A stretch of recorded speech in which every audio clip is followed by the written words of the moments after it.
another new protocol for us through the state. This one's called the Pre-Hospital Shock Guidelines. So it's laid out the same way all the new ones are. So remember, EMTs and advanced EMTs, you can only do stuff that's within your scope of practice. It doesn't explicitly note it on the protocol, but you guys know what's in your scope of practice and what's not. So let's get to it here. Shock is the inability of the body to provide adequate perfusion or substrate delivery to the tissues. So, to be included in this protocol, you have to have clinical evidence of poor perfusion that can be altered mental status or encephalopathy. You have skin changes, so modeling, cyanosis, cool, clammy skin, etc. Weak pulse, low urine output, and there has to be some vital sign abnormality like a MAP less than 65, tachycardia out of proportion for temperature, compensation for acidosis, i.e. a low end tidal CO2, generally less than 25 would be considered for shock.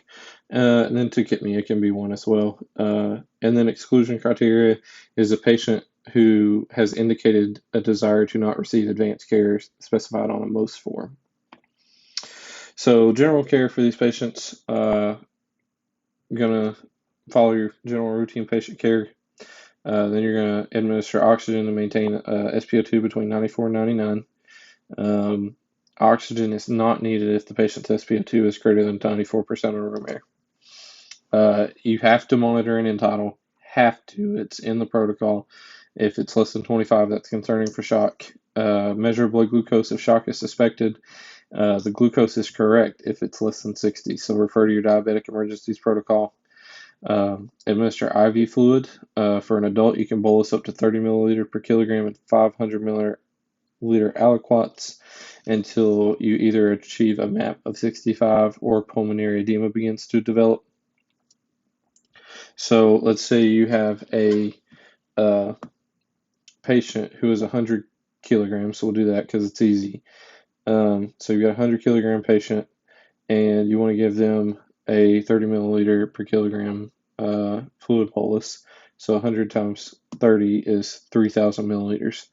So you can give them up to 3 liters of fluid, but the protocol says 500 milliliter aliquots. So you're going to give 500 milliliters at a time and then reassess your patient. If you get a MAP greater than 65 or pulmonary edema starts to develop, then that's when you start cutting off the fluids and back it off from there. It's the same thing in the peds, except it's going to be a 60 milliliter per kilogram bolus, and you're going to give it in 20 milliliter aliquots.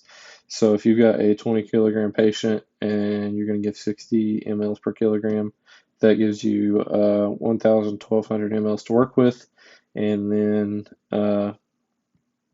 you're going to give it about 400 at a time. And then your goal there is an appropriate systolic blood pressure or cap refill less than 2 seconds or improvement in mental status. Your bolus volume should go in less than 15 minutes under pressure. Reassess the patient after each aliquot of fluid and use caution in patients who have apparent volume overload, so CHF, dialysis. It's okay to give small boluses if the patient is in shock with frequent checks unless pulmonary edema develops.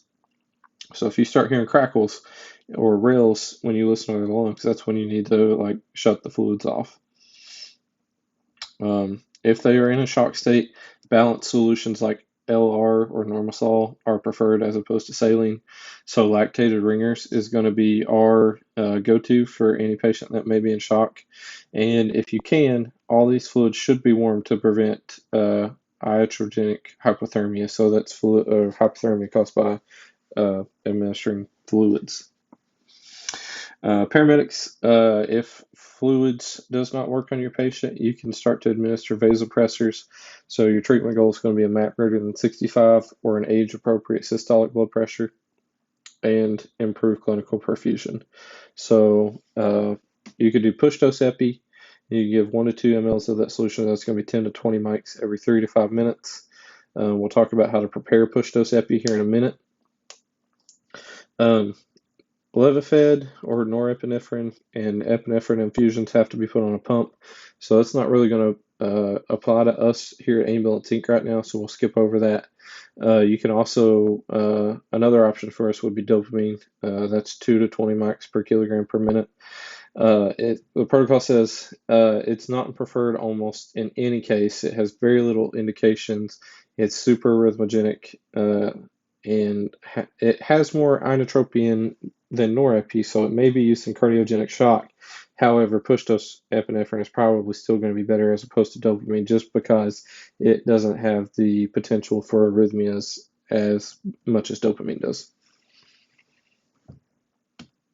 So the protocol goes on to show the different kinds of shock, kind of describes them.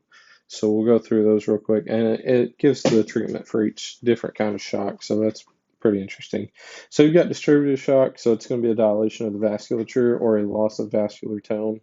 Some common causes of distributed shock are going to be like sepsis, anaphylaxis, or even an antihypertensive medication overdose can cause this. So your treatment strategy is going to be fill the vasculature, so IV fluids, and then increase peripheral tone with vasopressors. So early liberal IV fluid administration, LR is going to be preferred as opposed to normal saline, and then early vasopressor to temporize until adequate IV fluid can be given. So if you give an IV fluid bolus and their pressure doesn't come up, you can give them a little push dose epi if they're still hypotensive, just to get their pressure up until you can give enough fluid to maintain that pressure. Hypovolemic shock is inadequate amount of blood volume to circulate. Causes are hemorrhage, dehydration, sometimes DKA can cause this. So your treatment strategy is going to be to replace the blood volume with either fluid or blood. Blood is obviously going to be preferred in hemorrhage. This kind of shock, vasopressors are generally not indicated. So in trauma, you want to do large bore IVs. Or I'm sorry, you don't want to. You do want to do large bore IVs, but you don't want to do a large volume of IV fluid because in trauma you're bleeding out. So you want to replace blood with blood. So you should only administer the amount of warm balance IV fluid needed to achieve a radial pulse, improve mental status, or in head trauma, a systolic blood pressure greater than 90. So your treatment, your main treatment is going to be hemorrhage control and patient temperature management. The reason being is hypothermia kills in shock. So you want to make sure you keep them warm. Shock after trauma can be multiple causes of shock may be present. Could be blunt or penetrating trauma. So your goals are going to be hemorrhage control. So tourniquet, wound pack, pelvic binder. Replace the volume with either IV fluids or blood products. Relieve obstruction, so chest decompression, and give an antifibrinolytic or TXA. So just give enough IV fluids to achieve a radial pulse, improve mental status, and MAP greater than 60, or an age-appropriate systolic blood pressure in peds. In head trauma, a systolic blood pressure from 100 to 110 is ideal. Control any external hemorrhage with a tourniquet, wound packing. Control internal hemorrhage by applying a pelvic binder, especially if the mechanism is blunt. You don't have to have pelvic instability to do this. They can still be bleeding in there. So just throw it on.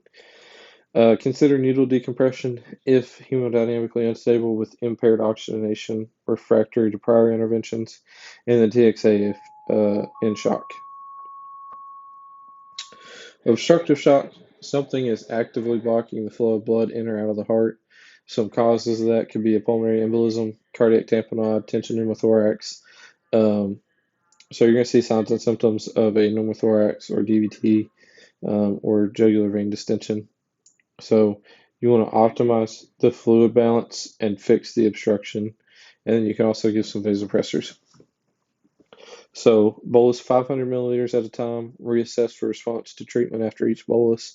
If the blood pressure is not increasing, more fluid is unlikely to help. So vasopressors can be given as a temporizing measure and then treat any available obstructive cause immediately.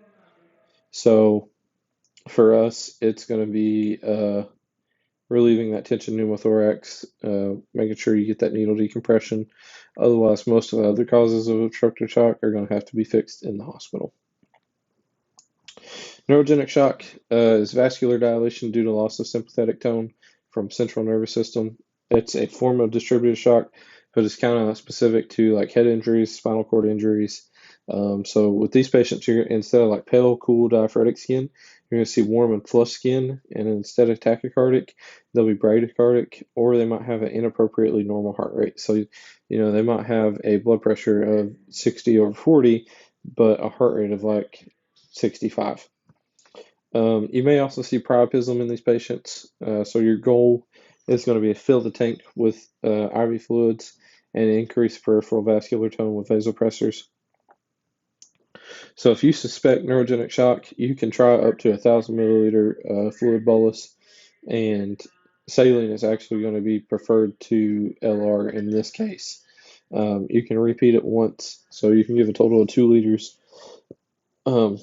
This kind of trauma may be associated with other trauma, so just keep that in mind. And if you need to give some vasopressors to increase peripheral tone, um, that may be necessary. Norepi is the first line. We don't carry norepi here, so our first line is going to be push dose epinephrine. Cardiogenic shock is the inadequate ability of the heart to pump blood. So advanced CHF, cardiomyopathy, acute MI, myocarditis, those kinds of things can cause cardiogenic shock. Signs and symptoms include low blood pressure, bradycardia, history of CHF, or cardiomyopathy. So you want to optimize their fluid status and increase cardiac output. So give small bolus challenges, 250 to 500 mLs to optimize fluid balance and the Frank-Starling curve. Reassess after each bolus if reassess their lung sounds, work of breathing, and did it improve the blood pressure or perfusion. Vasopressors, you're going to want more inotropy than peripheral tone. Push dose epi may be a better first line than norepi. Dopamine may also be an option, so keep that in mind. Like I said, push dose epi is probably going to be our first line cardiogenic shock. So to prepare push dose epi, you take for an adult patient, there's 2 different ways you can do it. You can inject 1 milligram of cardiac epi, or any epi really, into a 100 milliliter bag of normal saline to make a 10 microgram per milliliter solution. So mix, label the bag, and drop 5 to 10 mLs into a syringe, and administer 1 to 2 mLs of that solution every 3 to 5 minutes to desired effect. And that 1 to 2 mLs is going to be 10 to 20 micrograms because it's 10 mics per ml. Alternatively, you can drop 1 milliliter of cardiac arrest epi into a syringe with 9 milliliters of saline, and this also makes a 10 microgram per milliliter solution. For pediatrics, draw the standard cardiac arrest dose, 0.01 milligram per kilogram of epi into a 10 ml syringe, and then drop enough saline into the same syringe to create a total volume of 10 mLs. Administer 1 to 2 mLs of the solution. That's going to be 0.001 to 0.002 milligram per kilogram, or 1 to 2 mics per kilogram every 3 to 5 minutes to your desired effect.